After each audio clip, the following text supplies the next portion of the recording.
দুধ কচুর ভুনা। নামটা নতুন কিন্তু খাবারটা পুরনো।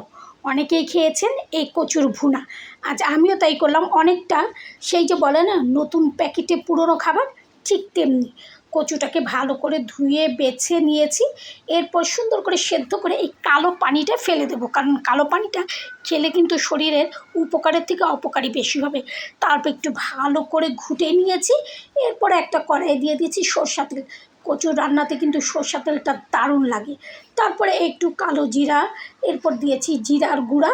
এগুলো দিয়ে একটার পর একটা হলুদ, আমরা যেগুলো ব্যবহার করি মশলা, হলুদ, মরিচ, জিরা গুঁড়া সব একসাথে আমরা মিক্স করে নিয়েছি। তবে আদাটা দেওয়া যাবে না।